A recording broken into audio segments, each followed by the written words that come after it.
कहानी एक ऐसे डॉग की है जो हमेशा दूसरों की मदद किया करता था और ये थोड़ा शरारती होता है और इस डॉग का नाम बक था और ये एक बहुत खूबसूरत इलाके में एक बहुत बड़े जज के घर पे रहता था। और एक दिन उस जज की नौकरानी बक को अपने साथ मार्केट में लेकर जाती है और बक वहाँ पर बहुत शरारत करता है और बहुत मस्ती करता है, लेकिन कोई भी उसे कुछ नहीं कहता क्योंकि वो जज का डॉग होता है। और वही मार्केट में एक आदमी होता है, वो उस डॉग को देख के कहता है कि ये डॉग बहुत अच्छी नस्ल का है और कनाडा में जो सोने की खान है वहाँ पर ऐसे डॉग्स की बहुत जरूरत है। और ये बात वहाँ पर खड़ा जज का माली भी सुन रहा था। और आज जज का बर्थडे होता है और जब बक बच्चों को उठाने के लिए जाता है तो वो बुरी तरह उनके बेड पर कूदता है और वहाँ पर आफत मचा देता है क्योंकि बक साइज में बहुत बड़ा होता है। और जब बक चलता था तो पूरा घर हिलता था। और वहीं किचन में जज की नौकरानी बहुत अच्छे अच्छे पकवान बना रही होती है, मगर बक के वहाँ आने पर वो सारा खाना छुपा देती है ताकि बक की उन खानों पर नजर ना पड़े, क्योंकि वो जानती थी कि अगर बक ने सारा खाना देख लिया तो वो सब कुछ खराब कर देगा। अब जब बक किचन में जाता है तो वो नौकरानी के सामने मासूम सी शक्ल बना के खड़ा हो जाता है, तो वो उसको किचन से बाहर निकाल देती है और बक से कहती है कि पहले सही से सबसे पेश आओ और फिर खाना मिलेगा। और तभी वो बाहर गार्डन में एक खरगोश को देखता है और वो उसके पीछे भागता है और उसके पीछे भागते भागते उसका सर एक पेड़ में लगता है। और तभी बक की नजर बाहर पार्क में सजे हुए एक टेबल पर पड़ती है जिस पर बहुत सारा खाना सजाया हुआ होता है, क्योंकि उस जज का बर्थडे होता है और वहाँ पर जज के दोस्त आने वाले थे। और जब वहाँ पर सब फोटो ले रहे होते हैं तो बक को भी वहाँ पर बुलाया जाता है। और जब वो फोटो ले लेते हैं तो बक के मुंह में एक बोटी देखते हैं और फिर उस टेबल को भी देखते हैं जिसको बक ने मेहमानों से आने से पहले ही खराब कर दिया था। और जज को इस बात से बहुत गुस्सा आता है और आज रात के लिए वो बक को घर से बाहर रहने की सजा देता है। बाहर मौसम खराब होता है और बिजलियां भी चमक रही होती है और अब बक बार बार उस दरवाजे को देख रहा होता है। और तभी उसकी नजर दूर खड़े माली पर पड़ती है और तभी माली उसे आवाज लगाता है और वो माली के पास जाता है। और अब वो माली बक को एक बिस्किट दिखाता है और उस बिस्किट को घोड़ा गाड़ी के अंदर फेंकता है और बक भी उस बिस्किट को उठाने के लिए उस घोड़ा गाड़ी के अंदर चला जाता है क्योंकि बक बहुत भूखा होता है। तभी हमें दिखाया जाता है कि माली उस घोड़ा गाड़ी के दरवाजे को बंद कर देता है और अब बक भी अंदर से ये देख रहा होता है कि वो माली किसी से पैसे ले रहा होता है। और अब बक समझ जाता है कि माली ने उसे बेच दिया है। वो उसे उसी आदमी को बेचता है जो मार्केट में बक के बारे में बात कर रहा था। और अब बक को वहाँ से ले जाकर एक बहुत बड़े बॉक्स में बंद कर दिया जाता है और एक ट्रेन में चढ़ा दिया जाता है। और अगली सुबह जब बक को होश आता है तो वो भौंकता है, खाना मांगता है। और तभी एक आदमी हाथ में डंडा लेकर उस बॉक्स को खोलता है और वो आदमी बक को उस डंडे से मारता भी है। अब पहली बार बक को किसी ने मारा था,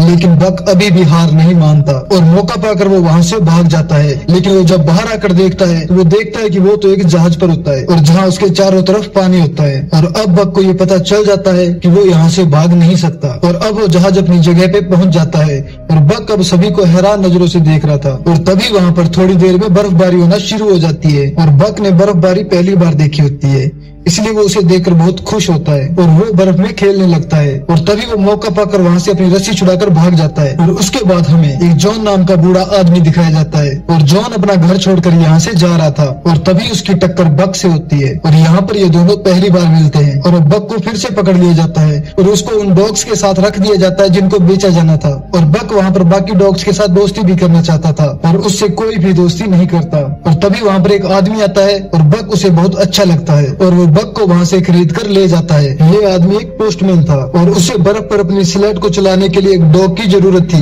और वो पोस्टमैन बक को बाकी डॉग्स के साथ बांध देता है और उसके गले में भी एक पट्टा बांध दिया जाता है। और अब दिखाया जाता है कि सभी डॉग स्लेट को खींच रहे हैं, लेकिन बक को बर्फ पर चलना ही नहीं आता और उसको बर्फ पर चलते हुए काफी मुश्किल हो रही थी और वो लड़खड़ा रहा था। और तभी वो गिर जाता है और वो पोस्टमैन ये समझ जाता है कि बक से अब चला नहीं जा सकता। और जब पोस्टमैन रात को अपनी असिस्टेंट के साथ सो रहा होता है तो बक एक शरारत करता है, वो उस असिस्टेंट को खींचकर बाहर निकाल देता है और खुद उसकी जगह पर सो जाता है। और तभी वो असिस्टेंट नींद से उठ जाती है और बक को उस टेंट से बाहर निकाल देती है। और तभी अचानक बक को वहाँ पर एक काला भेड़िया नजर आता है और बक उसे देखकर काफी डर जाता है और अब वो पीछे होने लगता है। और तभी वो एक डॉग से टकराता है जो वहाँ पर एक गड्ढा बनाकर सो रहा था और वो डॉग बक को अपनी जगह देकर वहाँ से चला जाता है और वो खुद अपने लिए एक दूसरा गड्ढा बना लेता है। और अब बक को भी ये पता चल जाता है कि बर्फ में कैसे सोते हैं। और अगली सुबह ये लोग अपना सफर दोबारा शुरू करते हैं और अभी भी बक से सही से चला नहीं जा रहा था। और अब वो रास्ते में अपने लेटर्स डिलीवर करके आगे बढ़ते हैं और अब ऐसे ही रात हो जाती है और अब सभी डॉग्स को खाने में फिश दी जाती है और वहाँ पर एक डॉग दूसरे डॉग से फिश छीन लेता है। और बक जब ये देखता है तो वो अपना खाना दूसरे डॉग को दे देता है और सभी डॉग ये देखकर बहुत ज्यादा हैरान हो जाते हैं। और अगली सुबह रास्ते में रुककर एक डॉग पानी पी रहा था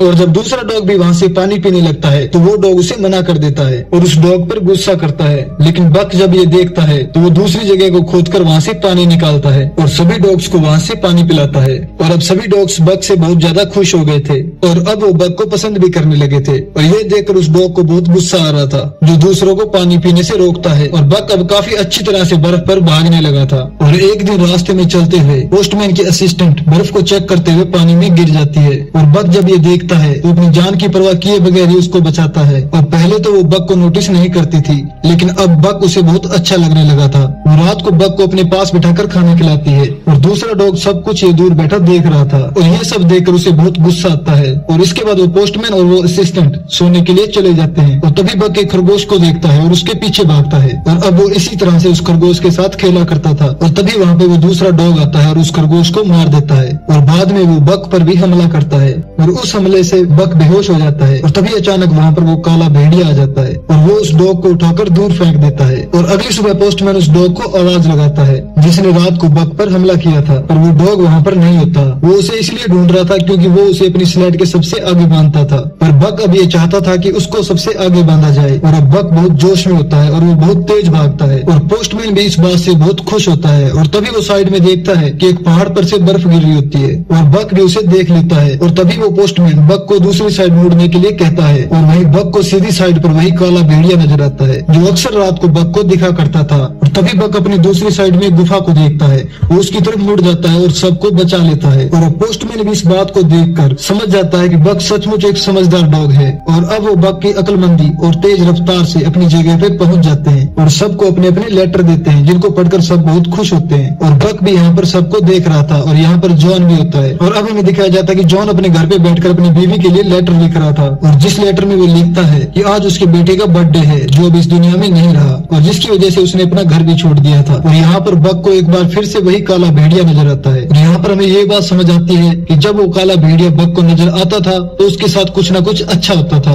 और अब अगली सुबह दिखाया जाता है कि जॉन को यहाँ से लेटर लेके जाने थे और तभी जॉन की पीछे से आवाज आती है जो लेट हो गया था। और अब बग रुककर खुद उससे लेटर लेने के लिए जाता है। और इसी तरह से अब काफी दिन गुजर जाते हैं। और अब एक दिन पोस्टमैन को गवर्नमेंट की तरफ से एक लेटर मिलता है जिसमें ये लिखा होता है कि सभी डॉग्स को बेचकर वापस आ जाओ। और उस लेटर को पढ़कर इन्हें काफी बुरा लगता है क्योंकि अब इन्हें सभी डॉग्स को छोड़ना होगा और अब वो कुछ भी नहीं कर सकते। और वो उन सभी डॉग्स को वहीं छोड़कर वहाँ से चले जाते हैं। और वहाँ पर एक अमीर आदमी सभी डॉग्स को खरीद लेता है और ये अमीर आदमी सोने की तलाश में होता है। और अब ये सभी डॉग्स को अपनी स्लेड के साथ बांधता है और उन्हें कहता है कि चलो, लेकिन वजन बहुत ज्यादा था और उस वजन को बग और उसके साथी झेल नहीं पा रहे थे। और वहीं हमें जॉन को दिखाया जाता है जो अब यहाँ से जाने की तैयारी में था। और जब वो ये सब देखता है तो वो उस आदमी से कहता है कि अभी उस जगह पर जाना खतरे से खाली नहीं। और वो अमीर आदमी उनकी बात नहीं मानता और उन डॉग्स को लेकर वहाँ से चला जाता है। और तभी रास्ते में बग की हालत बहुत ज्यादा खराब हो जाती है और वो बेहोश हो जाता है। और तभी वो अमीर आदमी उसको गन से मारने वाला था। और तभी वहाँ पर जॉन आ जाता है और उनको समझाता है कि वहाँ पर मत जाओ। लेकिन वो अमीर आदमी सोने के लालच में इतना ज्यादा पागल हो जाता है कि वो किसी की भी नहीं सुनता। और अब जॉन बग को उसकी स्लेड से अलग करता है और अपने घर ले जाता है। और जब 2 दिन के बाद बग को होश आता है तो जॉन उसे बताता है कि तुम्हारे सभी साथी मर चुके हैं लेकिन तुम अब आजाद हो और जहाँ तुम जाना चाहते हो वहाँ जा सकते हो। लेकिन बग अब जाता भी तो कहाँ जाता, उस बेचारे का तो कोई घर ही नहीं था। और एक दिन जॉन बार में जाकर ड्रिंक करता है और तभी बग भी वहाँ उसका पीछा करते हुए वहाँ पहुँच गया था। और वहाँ पर वो अमीर आदमी भी होता है और वो जॉन पर हमला कर देता है इसलिए क्योंकि उसने बग को उसके साथ जाने नहीं दिया था और जिसकी वजह से बग के बाकी साथी भी मारे गए। और बग जब ये देखता है तो उस पर हमला कर देता है और तभी वहाँ पर एक आदमी बग को उससे दूर करता है और वो उस अमीर आदमी पर गन तान देता है। तभी वहाँ खड़े सभी लोग उस अमीर आदमी को वहाँ से बाहर फेंक देते हैं। जॉन बहुत ज्यादा ड्रिंक करता था और बग उसे रोकता है और एक दिन वो उसकी बोतल को बर्फ के नीचे छुपाकर उस पर बैठ जाता है। और अब जॉन बग को दूर करने की कोशिश करता है लेकिन बग इतना भारी होता है कि वो जॉन से हिलता ही नहीं।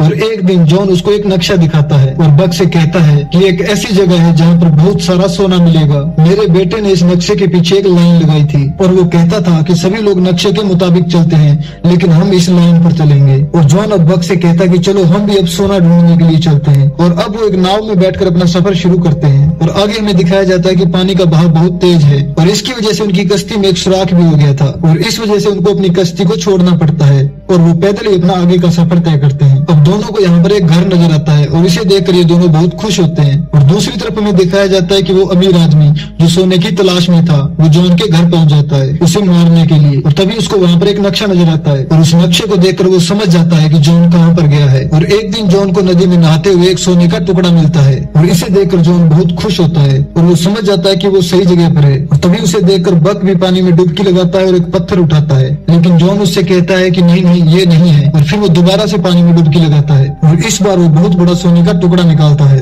लेकिन जब वो जॉन के हाथ में छोटा टुकड़ा देखता है तो वो उस टुकड़े को फेंक देता है और वो सोचता है कि शायद ये नहीं होगा। और जॉन भी इसकी ये सब हरकत देखकर बहुत हंस रहा था। और तभी वहाँ पर एक फीमेल सफेद भेड़िया उसको देख रही थी और बक जब उसके पीछे जाता है तो वो वहाँ से भाग जाती है। अब एक दिन इन भेड़ियों का झुंड शिकार कर रहा था और तभी अचानक उनका एक साथी पानी में गिर जाता है और वो पानी के बहाव से आगे जा रहा था और जिसे बक देख लेता है और उस भेड़िए को बचा लेता है। और उसके बाद बक भी उन भेड़ियों का दोस्त बन जाता है और अब बक भी अपना ज्यादा टाइम उन भेड़ियों के साथ गुजारता था। और इस तरह जॉन भी बेचारा अकेला रहने लगा था। पर बक रोजाना जॉन के लिए एक शिकार करके लाता था और एक दिन काफी देर हो जाती है लेकिन बक घर नहीं आता और जॉन अकेला ही शराब पीने लगता है। और जब बक को भी एहसास होता है तो वो वापस अपने घर आ जाता है और आकर जॉन की गोद में सो जाता है। और अगली सुबह फिर से वही सफेद भेड़िया आती है और बक को अपने पास बुलाती है और बक उसके साथ चला जाता है। और जॉन को भी ये एहसास हो जाता है कि बक को अब उसकी फैमिली मिल गई है और अब बक खुश है और जॉन भी अब अकेला महसूस करने लगा था। इसलिए अब जॉन भी वापस घर जाने का फैसला करता है और उसके पास जो बड़े सोने के टुकड़े होते हैं वो पानी में गिरा देता है और छोटे टुकड़े अपने पास रख लेता है और बक से कहता है कि मेरे लिए यही काफी है और तुम्हें तुम्हारी फैमिली मिल गई है और मैं भी सुबह यहाँ से चला जाऊंगा। और ये सुनकर बक बहुत उदास हो जाता है और वो फिर से उस सफेद भेड़िया के पास जाता है और उधर जॉन को अपने घर में किसी की आवाज आती है। और जब जॉन बाहर जाकर देखता है तो वहाँ पर वही अमीर आदमी आया होता है और वो जॉन को गोली मार देता है। और जॉन के हाथ में एक लालटेन होती है और वो नीचे गिर जाती है जिसकी वजह से पूरे घर में आग लग जाती है। और वो अमीर आदमी जॉन से वो सोना लेने के लिए आया था और जब वो अमीर आदमी उस सोने को देखता है तो वो पागल होने लगता है। और तभी वहाँ पर बक आ जाता है और उस अमीर आदमी पर हमला कर देता है और उसे आग में फेंक देता है जिससे उस अमीर आदमी की मृत्यु हो जाती है। और अब जॉन को भी गोली लगी थी इसलिए वो भी काफी ज्यादा जख्मी था